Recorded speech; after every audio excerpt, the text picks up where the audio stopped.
페이튼에 대해 말씀드릴 영상에 오신 걸 환영합니다. 먼저 이 웹사이트가 무엇인지 알아볼게요. 간단히 말해 이건 오픈소스 워크플로우 자동화 도구로 하나의 프로그램 안에서 여러 앱을 연결할 수 있어요. 서비스나 API를 통해 챗GPT나 딥시크 같은 AI 추론 도구들을 연결할 수 있죠. 미로, 스포티파이, 페이팔, 왓츠앱 등 다양한 앱들과 연결이 가능합니다. 주목할 점 5가지 중 하나는 매우 유연한 도구라는 거예요. 보시다시피 400개 이상의 통합이 있고 마케나 자피엘 같은 유사 도구에서 보기 힘든 통합도 쉽게 할 수 있어요. 또한 유연성 측면에서 오픈소스라 우리가 하는 일을 마음대로 맞춤 설정할 수 있어요. 즉 복잡한 프로세스도 필요하면 직접 프로그래밍해서 자동화할 수 있죠. 여러 유통업체의 반복 메일 보내기, 메시지 수신 및 응답 등 반복 작업 자동화에도 유용해요. 직관적인 인터페이스도 갖췄죠. 비전공자는 처음엔 코드가 좀 어려워 보일 수 있지만 프로그래밍 수준이 낮아서 접근하기 쉽고 누구나 사용할 수 있는 앱이에요.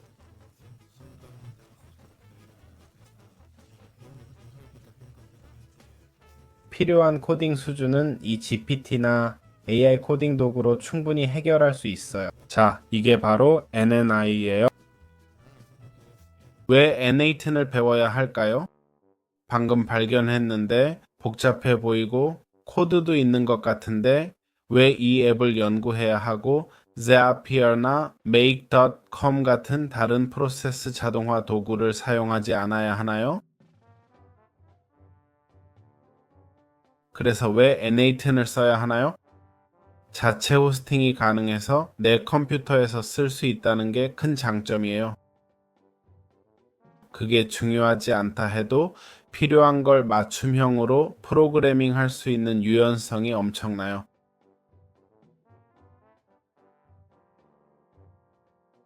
기술적으로 정말 대단해요, 정말로요.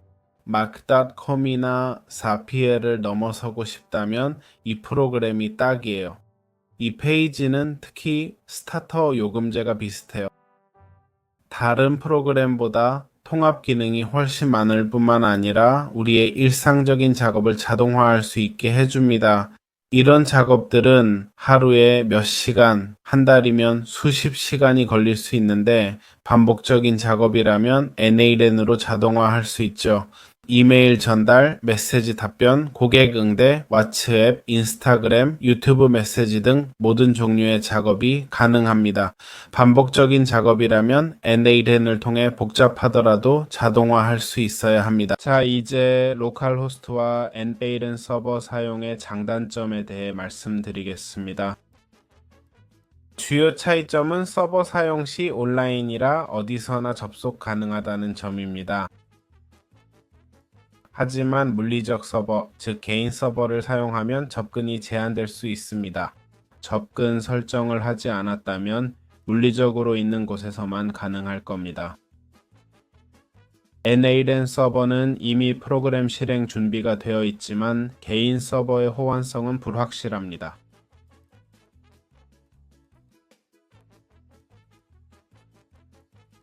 관심 있으시다면 최소 요구사항을 설명하는 섹션이 있을 거예요. 사용 목적에 따라 많이 달라집니다. 보통 이런 경우 4GB 램 서버면 충분히 잘 돌아갈 겁니다. 결국 복잡한 코드는 아니에요. 로딩 시간이 좀 걸릴 수는 있지만 프로그램 실행 자체엔 영향 없어요. 하지만 통합과 변수가 많아서 각 경우마다 다를 거예요. 로컬 호스트에서 사용하면 보안이 좋다는 장점이 있죠. 클라우드에 민감한 데이터 저장이 꺼려진다면 N8N 같은 걸 자체 서버에서 운영할 수 있어요. 회사라면 좋은 선택이죠. 자체 서버를 쓰면 직접 업데이트 해야 한다는 점도 기억하세요.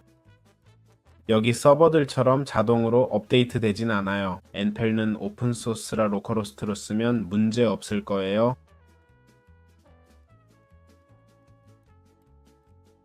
즉, 라이브러리만 가져오면 무료로 완벽하게 사용할 수 있어요. 온라인에서 사용할 때는 호스팅 비용을 지불해야 해요.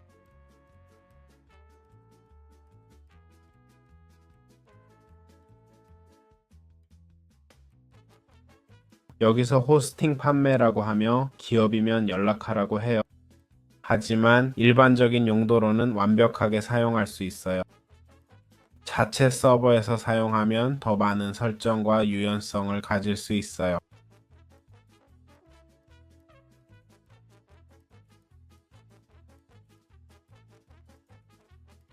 고급 프로그래밍이 필요하지만 이 수업에서는 다루지 않아요. 자, 이제 기본을 알았으니 NA10에서 계정을 어떻게 만들까요? 간단해요. npelt.io로 가면 돼요. 지금은 이 링크예요. 아니면 npelt을 검색하세요. 여기서 무료로 시작하기를 클릭하세요. 이름 등을 물어볼 거예요. 그냥 계정만 만들면 돼요. 실명을 쓸 필요는 없어요. 비밀번호는 아무거나, 이메일은 실제 것으로 쓰세요. 계정 이름도 아무거나 지어도 돼요. 다 했으면 이메일로 가서 계정을 인증하세요. 인증 코드를 받고 로그인하면 돼요. 제가 여기서 한 것처럼요. 그렇죠? 쉽죠? 그렇죠? 좋습니다. npel된 계정을 만들었으니 인터페이스 작동 방식을 이해해 봅시다. 마케나 사피에를 사용해 보셨다면 차이가 그리 크지 않고 매우 직관적임을 알 수 있을 겁니다. 하지만 그래도 지금 화면에 보이는 것들을 설명해 드리겠습니다. 지금 워크플로우 메뉴에 있는데 이곳에서 작업 스테이션을 만들 수 있습니다. 왼쪽 상단에 보시면 작은 테스트가 있는데 여기서 1000번의 테스트 실행을 제공합니다. 실행은 서버 내 각 프로세스를 실행할 때마다 하나씩 카운트 됩니다. 예를 들어 이메일을 받고 그 이메일을 GPT 채팅에 전달하고 GPT가 답변을 주면 다시 이메일을 보내는 경우 이는 3번의 실행으로 계산됩니다. 그 다음으로 자격 증명이 있는데 보시다시피 여기엔 아무것도 설정하지 않았어요. 자격 증명은 쉽게 말해 각 앱이나 API의 비밀번호 같은 거예요. 채팅 GPT, 딥색 등을 연결하려면 계정용 API를 여기에 추가하면 돼요. 이 자격 증명은 꼭 본인만 알고 인터넷에 공유하지 마세요. 실행 기록도 있는데 이건 지금까지 실행한 내역을 보여주는 것 같아요. 보시다시피 저는 방금 계정을 만들어서 하나밖에 없네요. 도움말 섹션도 있어요. 여기 문서에서 NLN의 여러 기능을 자세히 볼 수 있죠. 즉 뭔가가 있다면 제가 간단히 설명해 드릴 텐데 여러분이 고급 기능을 찾다가 설명되지 않은 정보를 발견하면 매우 구체적으로 필요한 것을 여기서 분명히 찾을 수 있어요. 또한 버그 등을 보고할 수 있죠. 그리고 흥미로운 부분은 템플릿이에요. 템플릿을 열면 처음 285개의 워크플로우 자동화 템플릿이 있고 계속 늘어나고 있어요. 점점 더 많아지고 있죠. 보시다시피 필터도 있어요. 템플릿은 어떻게 사용할까요? 예를 들어 딥색 R1로 워드프레스 콘텐츠 자동 생성기예요. 이 템플릿은 한두 달 전에 완벽했을 거예요. 직접 프로그래밍 해야 했죠. 기본적으로 이걸 선택해요. 보시다시피 무료예요. 유료인 것도 있을 거예요. 이걸 사용해 볼게요. 기본적으로 가져오고 싶다고 해요. 제이손으로 복사하거나 가져올 수 있어요. 그래서 가져와 볼게요. 이제 각 프로세스의 인증 정보를 입력하라고 해요. 에스케이프를 누르면 딥시커라 했는데 오픈AI가 안 뜨네요. 거짓말을 들었어요. 딥세크 R1 오픈AI예요. 여기 전체 과정이 있네요. 인터페이스 작동법을 이해하려면 시작을 클릭하세요. 실제로 번개 모양이 시작 버튼이에요. 재생 눌러도 인증 없어서 안 돼요. 하지만 기능은 명확해요. 먼저 아이디어를 모아요. 거기 설명되어 있어요. 프롬프트를 설정해요. 엑셀 표에서 변수를 추출해요. 딥색에 보낼 프롬프트를 준비해요. 포스트 주제를 생성해요. 워드프레스로 넘겨요. 여기서 워드프레스 API 추가해요. 워드프레스로 포스트 만들어요. 거기 써 있어요. 포스트용 이미지 만들어요. 이미지 업로드해요. 시트 업데이트해서 완료 표시해요. 이렇게 작동해요. 꽤 직관적이에요. 설정의 입력 출력 부분에 속지 마세요.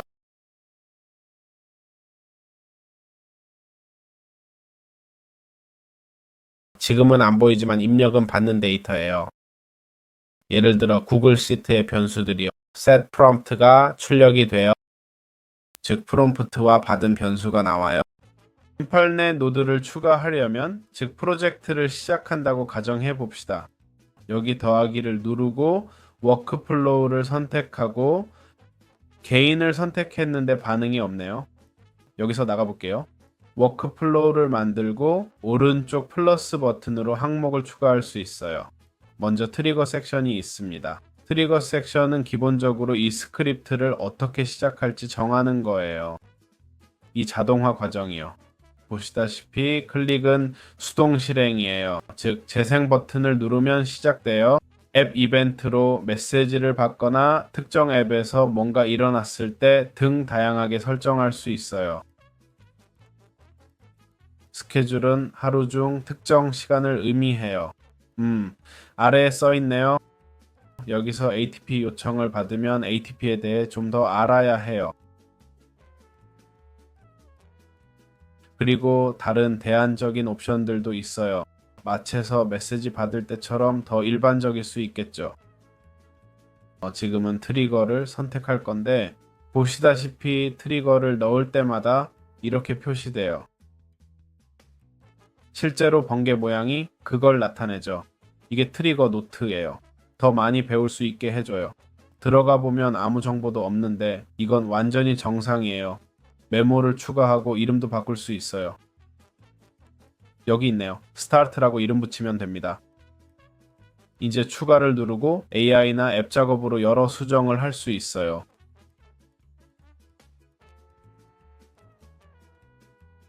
이게 제가 보여드리고 싶었던 거예요. 지금 당장 워크플로우를 만들진 않겠지만 우리가 쓸 수 있는 도구들을 보여드리겠습니다. 각자 필요한 게 다르니 특정 워크플로우를 만드는 건 의미가 없죠. 전체적인 관점에서 가르쳐 드리고 싶습니다. 우선 프롬프트 사이테일에서 가장 흥미로운 건 딥섹입니다. 지금은 가장 저렴하거든요. 나중에 올바른 사용법을 알려드리겠습니다. 이제 노드가 2개 있으니 이걸 지워볼게요. 노드를 어떻게 연결할까요? 간단히 이걸 가져와서 연결하면 돼요. 쉽죠? 그렇죠? 여기 하나 더 넣고 싶은데 엑셀에 넣을 거예요. 엑셀 찾아볼게요. 드라이브, 구글 드라이브, 5 드라이브. 와, 5 드라이브 세상에. 이건 우리 채널에서 가져온 CRM 도구예요. 메이케와 자주 쓰이는 에어테이블도 있네요. 오픈 루터도 있겠죠. 네. 오픈 루터가 여기 있네요. 책 GPT도 있고요. 그렇죠? 당연하죠. 오픈도 저기 있고. 정말 많고 많은 아주 흥미로운 도구들이 있어요. 혹시 있을까? 아니요. 바이낸스는 없는 것 같네요. 브로커 관련 건 없어 보이지만 많은 과정을 자동화할 수 있는 도구가 정말 많아요. 자, 완벽하네요. 자, 이제 API가 뭔지 이해하기 쉽게 연결하는 법을 보여드릴게요. 우리가 할 건 딥시크를 연결하는 거예요. 제 딥시크 API는 보여드릴 수 없어요. 보여주면 못 쓰게 되니까요. 새로 만들고 지울 수도 있지만 그냥 간단히 설명할게요. 먼저 API는 기본적으로 서비스 호스팅이라는 걸 알아두세요. 보통 딥시크를 무료로 쓸 땐 데이터와 정보를 주고 소프트웨어를 학습시키는 것 뿐이에요. 컴퓨터가 일부 처리하지만 대부분은 서버가 해요. 중간 단계라고 볼 수 있죠. 하지만 API를 쓰면 서버가 모든 걸 알아서 처리하게 돼요. 컴퓨터 도움 없이 완전히 외부적으로. 이건 꼭 그렇진 않고 프로그램마다 좀 달라요. 하지만 대체로 그렇죠. API는 100% 서버고 수동은 컴퓨터와 서버 중간이에요. 당연하죠. 그럼 어떻게 될까요? 딥시크 서버만 쓰니까 그들이 말하길 대량 사용 방지와 수익을 위해 조금 지불해달라고 해요.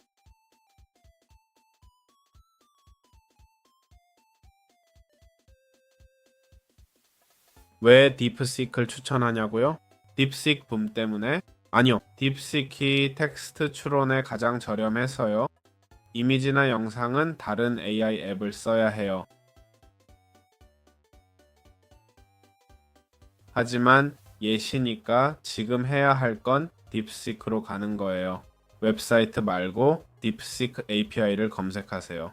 여기 들어가서 딥시크 API Docs로 가요. 여기 보면 API 키 신청이라고 나와요. 들어가세요. 여기서 API를 만드는 창이 나올 거예요. 새로 만들기 누르면 돼요. 지금은 안 열게요. 여기서 이걸 열 수 있어요. 열기 누르세요. 보셨죠? 오른쪽 클릭하고 열기 눌렀어요. 엔터 한 번이면 돼요. 자격증명 선택, 새 자격증명이라고 나와요. 여기 API 키가 있는데 제가 만들진 못해요. 저장 누르면 안 되네요. 만들 수 없어요. 여러분이 하면 저장된 걸로 나올 거예요. 이거 좋네요. 사용자 이름이 같은 게 마음에 들어요. 다른 방법으론 자격증명해서 연결할 수 있어요. 여기에 뭐든 추가할 수 있어요. 딥시크, 챗GPT, 드라이브, 유튜브 다 검색돼요. O2도 넣을 수 있어요. 여기서 원하는 걸 넣으면 돼요. 이렇게 API 연결이 제일 중요해요. 다른 도구들을 연결할 수 있거든요. 이제 최고의 조언을 드리겠습니다. 결국 이건 초보자를 위한 가이드예요. 기본적인 것들을 가르쳐 드렸으니 이제 직접 시작하고 첫 테스트를 해보실 수 있어요. 어쩌면 특정 튜토리얼을 따라 해볼 수도 있겠죠. 예를 들어 맞춤형 이메일을 만들고 싶어요 같은 거요. 이제 여러 가지를 테스트 해볼 수 있어요. 노드와 API를 연결하는 방법을 아시잖아요. 노드에 들어갈 때는 한번 해볼게요. 지금 하고 있어요. 노드에 들어가면 예를 들어 이것처럼 입력 정보와 프롬프트 설정 후 나오는 출력 정보가 있어요. 프롬프트 설정을 안 가르쳐 줬잖아요 라고 하실 수도 있겠네요. 각 도구마다 고유한 설정이 있거든요. 모든 걸 다 가르쳐 드릴 수는 없어요. 당연히요. 게다가 정말 직관적이에요. 다른 얘기지만 미안해요. 여기 프롬프트, 여기 이름, 여기에 이름을 입력해요. 안 되면 계속 시도해보면 돼요. 여기 테스트용 단계가 있어요. 여러 설정들도 이미 준비되어 있죠. 이건 말씀드린 대로 차차 보게 될 거예요. 초보자라면 코딩은 추천 안 해요. 이게 무슨 조언이냐고요? 물론 코딩할 순 있어요. 특별한 경우엔 코딩해도 돼요. 하지만 먼저 템플릿 섹션을 보세요. 워크플로 자동화 템플릿이 1585개나 있어요. 100개 중에 원하는 걸 못 찾겠다고요?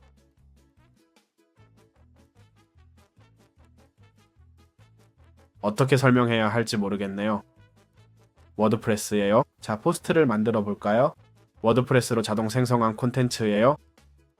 딥세크가 제일 저렴해요. 이게 최고일 거예요. 1일 전이에요. 사람들이 계속 업데이트하고 있어요. 워드프레스용 콘텐츠 생성기예요. 자, 뭘 원하세요? 뭐가 필요하세요?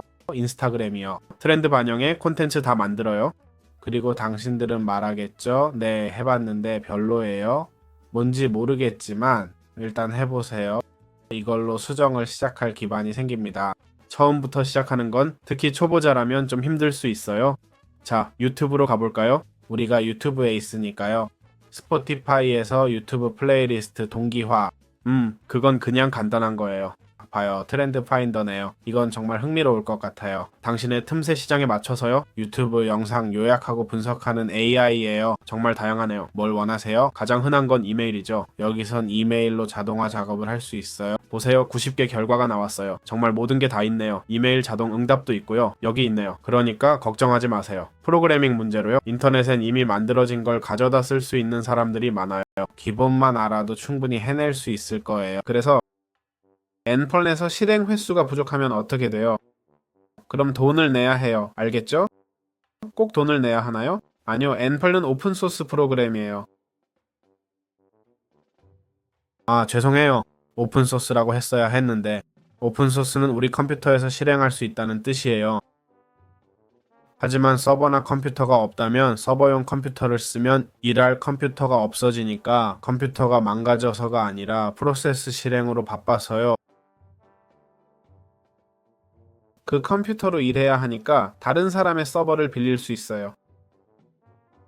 이게 바로 애메이틀리 하는 일이에요. 가격 정보를 보면 이런 걸 제공해요.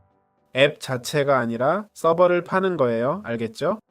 NA2는 돈 내야 한다고 하기 전에 다시 말하는데요. 당신 생각엔 $2,000짜리 컴퓨터가 공짜로 돌아갈 것 같아요?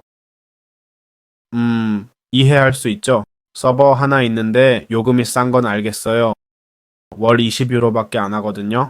많은 사람들이 쓰는 웹용 서버라 수익이 나는 거죠. 전 하루 종일 돌아가는 개인 서버가 있어요. 자, 그래서 말인데요. 월 20유로면 2,500번 실행, 5개 워크플로우 동시 실행 가능해요.